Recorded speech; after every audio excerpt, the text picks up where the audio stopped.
Yeah, I know. I've been talking about this for months. They don't even have an issues page. Guys, do you think when Joe Biden loses and people point out that he didn't even have an issues page during the summer before the election, that's going to be a thing that people pay attention to? Mike. Welcome, everybody, to the Central Committee stream with your host, Mike from PA. It is Friday once again. Wow. It's Flag Day and Trump's birthday. Wow. I mean, Donald Trump seems like he's killing it on the campaign.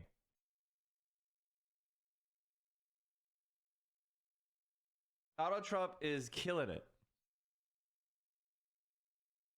I mean, I think that impulsive thing, I know the Paul brothers are fucking jokes and everything and whatever other cope you want, but like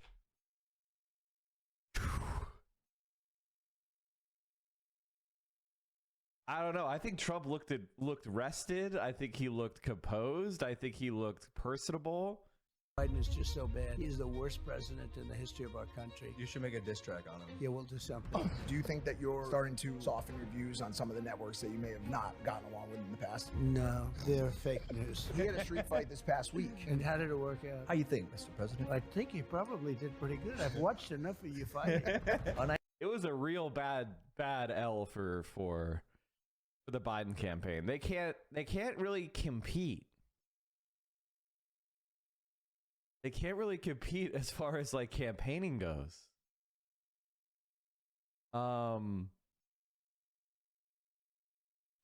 This is one of those moments, like there's sometimes in history when the iceberg is ahead and there's really nothing more to say.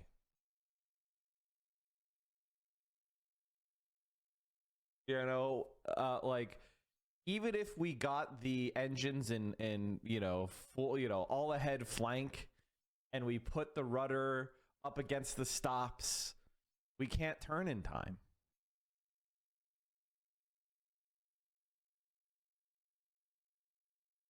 Like at this point, it's over. It's Jover. It's Jover. Like Donald Trump will be the next president.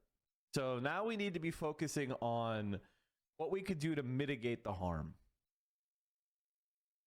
It is so blackpilling because they've done so much good work, stuff people claim to care about, and the public absolutely hates Biden, and none of the good work has mattered. Now, I think one of the things that's blackpilling to me is it's actually the opposite.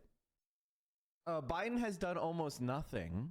And everything he's done with his own kind of executive decision making has been terrible. Whether it is warmongering on the world stage in Israel, in Ukraine, in Taiwan, his tariffs on EVs and solar panels, and you know he's pushing that in Europe as well, which is why Europe just recently announced tariffs on Chinese electric vehicles. This is a coordinated US-led effort.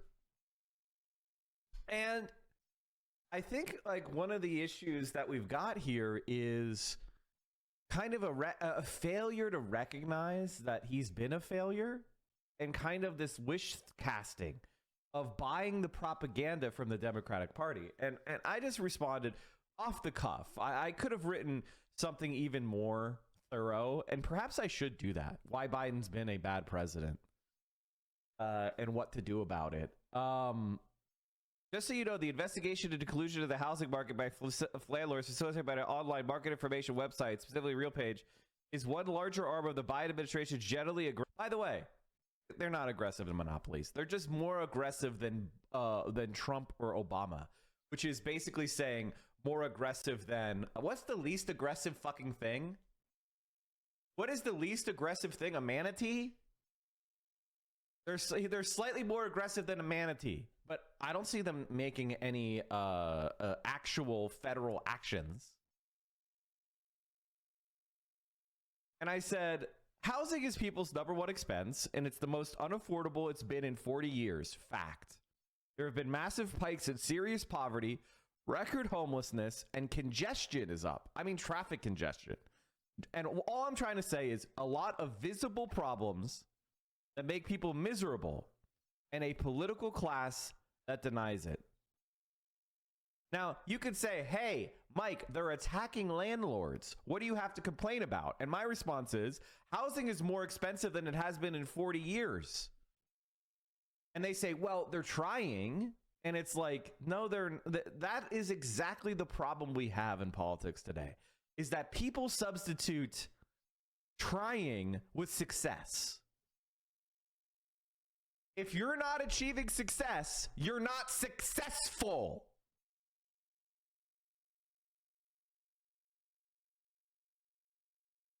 I know this is a crazy metric.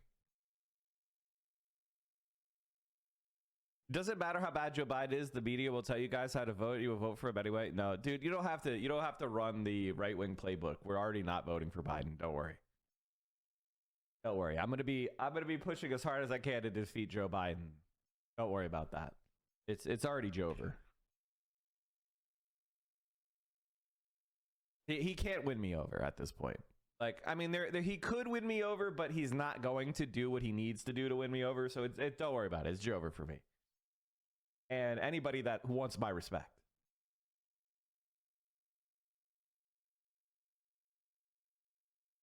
Mike, it's kind of weird of you to forget Manchin and Sinema and Maggie Hassan and whatever future rotating villain the Democratic Party will use.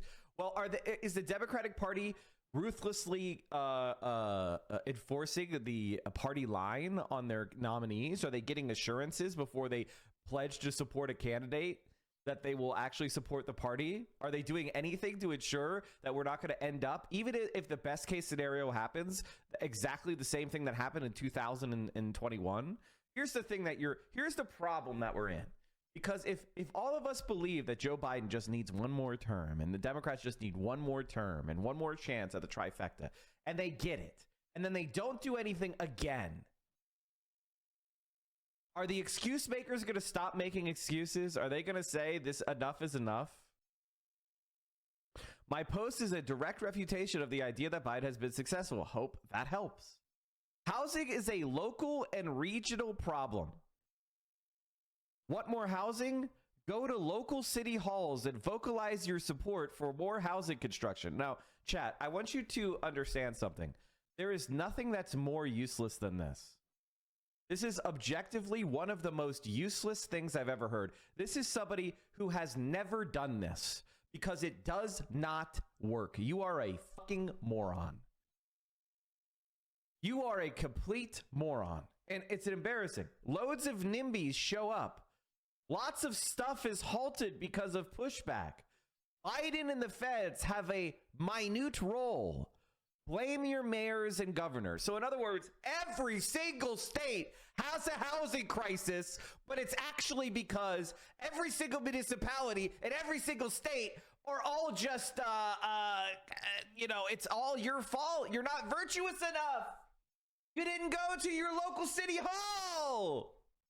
Every single city. Now, does that make sense to you? And then I responded baffled. I just said, Renee, I'm actually shocked you think this is true. Have you ever studied public policy or history? I'm baffled at how you could post something like this. And the reason why I say that is every single time America had a housing crisis, it was solved at the federal level.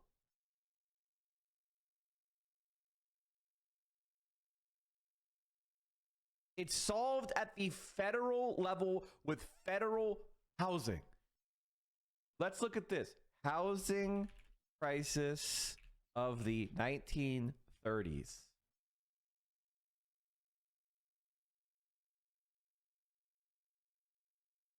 Hoovervilles and homelessness. Hooverville became a common term for the shack towns and homeless encampments during the Great Depression. There were dozens in the state of Washington, hundreds throughout the country, each testifying to the housing crisis that accompanied the employment crisis of the early 1930s. Hooverville was a deliberately politicized label emphasizing that President Herbert Hoover and the Republican Party were to be held responsible for the economic crisis and its miseries. I can't believe they were so polarizing. I can't believe they were so polarizing in the 1930s. Man, Joe FDR is such a polarizing person.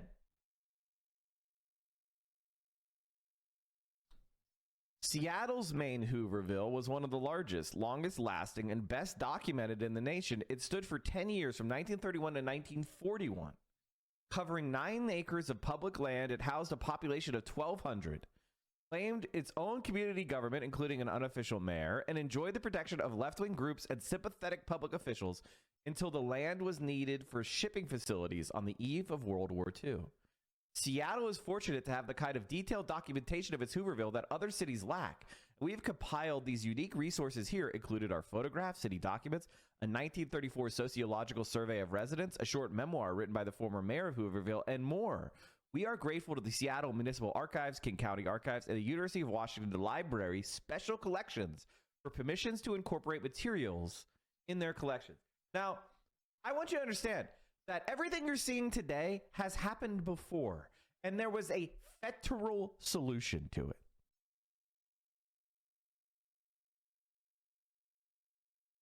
It wasn't because Seattle suddenly fixed their housing crisis. You complete fucking idiots!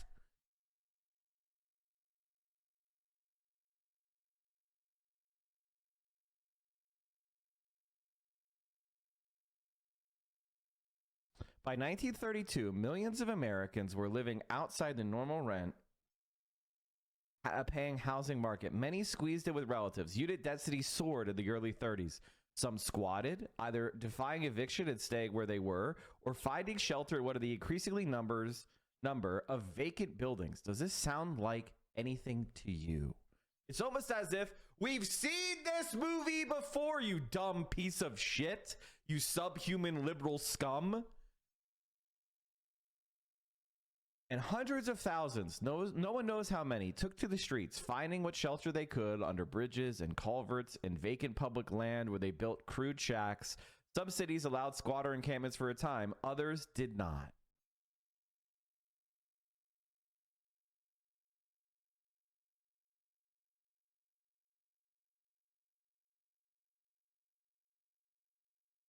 In Seattle, shacks appeared in many locations in 1930 and 1931, but authorities usually destroyed them after neighbors complained. Does this sound familiar, chat?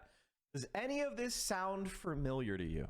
Now, the reason why I am reading this is because apparently people don't know that there's a thing called time before they were alive, okay? It's called history. It's called the past. And sometimes when you're looking at problems today, you should think to yourself, hey, this problem seems kind of common. Maybe I should look and see if it ever happened before in the past and see if there was any solutions to the problem, or is this a brand new problem that no one has ever seen before? That's like step one, right? And the reason why I'm saying things like this is because at this point in my life, I no longer believe that the average human being, especially the average liberal, is capable of conscious thought. And so I'm laying it down step by step in kind of like a how to think 101 process.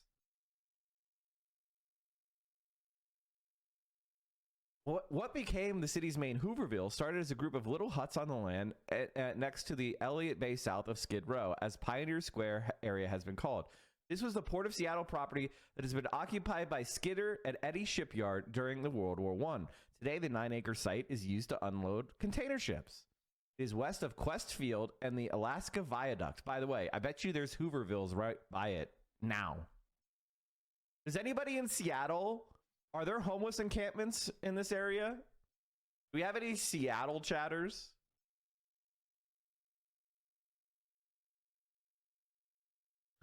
Seattle police twice burned the early Hooverville, but each time the residents rebuilt. When the new mayor took office in 1932, owing his election in part to the support of the Unemployed Citizens League, Seattle's Hooverville gained a measure of official tolerance that allowed it to survive and grow.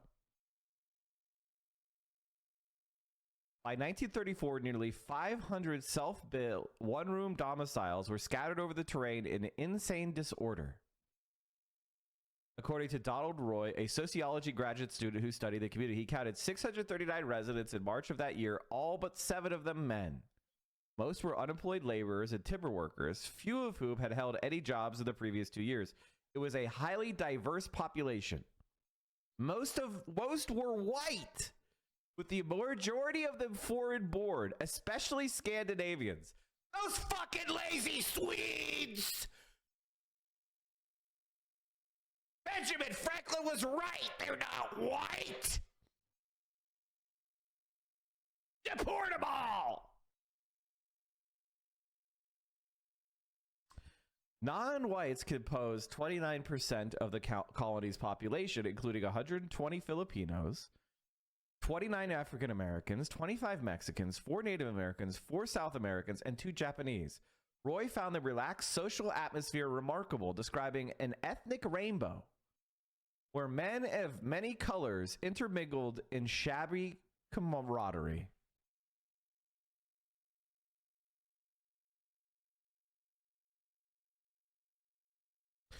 The city imposed modest building and sanitation rules, required that women and children not live in the Hooverville, and expected the residents to keep order. This was handled by the elected Vigilance Committee, consisting of 2 whites, 2 blacks, and 2 Filipinos, led by a white Texas native and former lumberjack named Jesse Jackson, who became to be known as the unofficial mayor of Hooverville. In 1938, Jackson wrote a short, vivid description of the community that we reproduce here. He explained that the population was fluid as men sold their shacks to newcomers and moved on.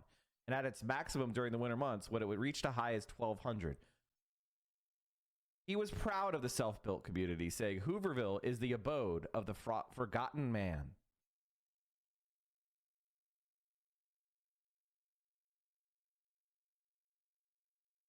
The city tolerated Hoovervilles until the eve of World War II. Early in 1941, the Seattle Health Department established a shack elimination committee to identify unauthorized housing clusters and plan their removal. The survey located 1,687 shacks and 5 substantial colonies and many smaller ones. In April, residents of the main Hoovervilles were given notice to leave on May 1st. Police officers doused the little structures with kerosene and lit them as spectators watched. Seattle's Hooverville had lasted a full decade.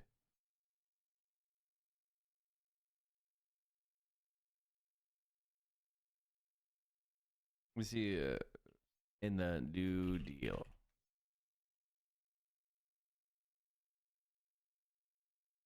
The National Housing Act of 1934.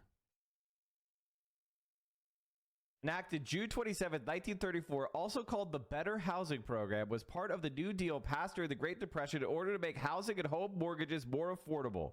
It created the Federal Housing Administration and the Federal Savings and Loan Insurance Corporation. The act was designed to stop the tide of bank foreclosures on family homes during the Great Depression. Both the FHA and the FSLIC worked to create the backbone of the mortgage and home building industries until the 1980s. What happened then, do you think?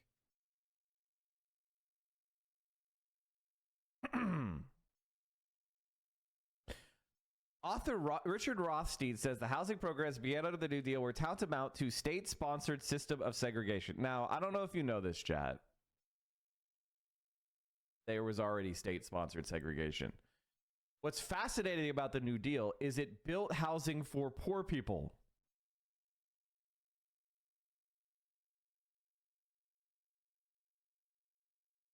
And this is the problem that we have. A lot of America's problems from then are carried on to today. Now we're wiser. We're more intelligent. We're less racist. We could take the things that we learned that were intelligent and go back and make them not racist.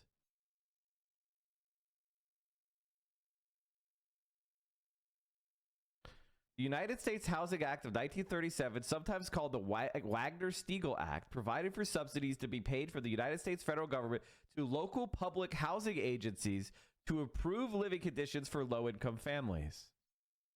The act created the United States Housing Authority within the U.S. Department of the Interior. The act builds on the National Housing Act of 1934, which created the Federal Housing Administration. Both the 1934 Act and the 37 Act were influenced by American housing reformers of the period, with Catherine Bauer Worcester chief amongst them.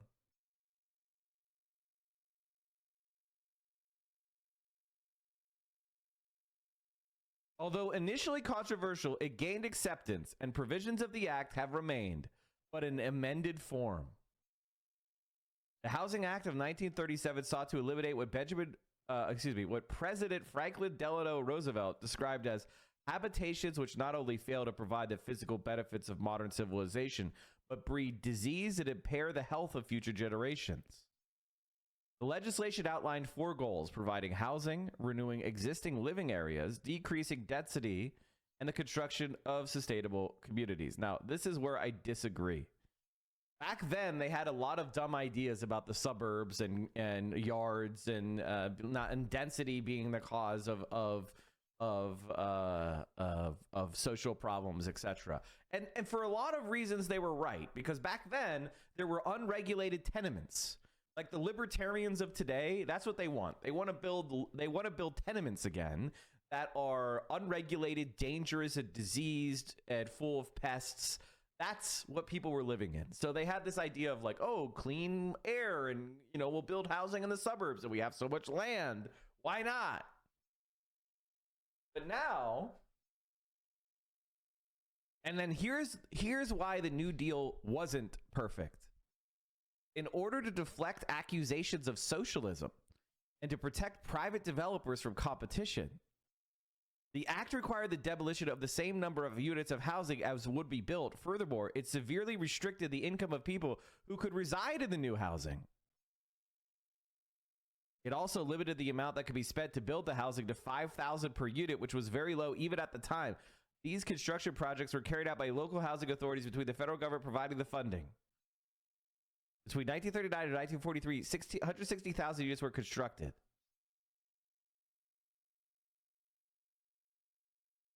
So we could see, oh, this policy was shit. This was shit because it was a liberal half measure. But then, after World War II, housing was still a crisis, and we got the Housing Act of 1949. And this is what caused the suburban housing boom of the post-war. It wasn't like randomly, oh, wow, public developers just suddenly decided to build housing, and they solved it through the free market. Nope. It was a major bill to give federal support to the construction of housing.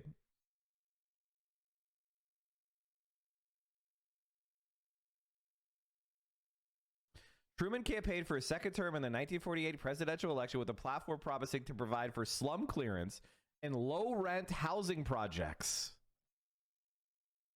In his 1949 State of the Union address unveiling the Fair Deal, Truman reiterated his desire to pass comprehensive housing legislation. The Senate successfully passed bills allocating federal aid for public housing in 1946 and 48, though those efforts died in the House of Representatives on both occasions, because that's socialism.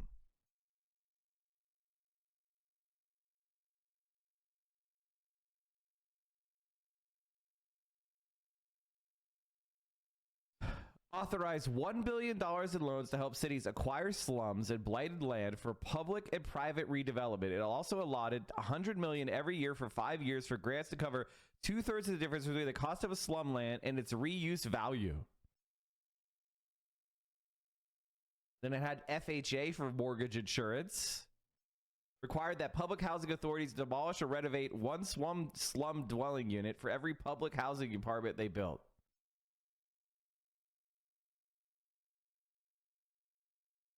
So this is why we saw the housing explosion that we saw in the 50s. Was because of these housing policies. We can get into it more, but we could also see why we have housing issues today, because they didn't pass really good policies. You know where they passed really good policies? Vienna. And those policies have continued to work for over 100 fucking years. Where our bad policies, while initially there was support for public housing, it fell off. And now we sit in the same situation we've always sat in.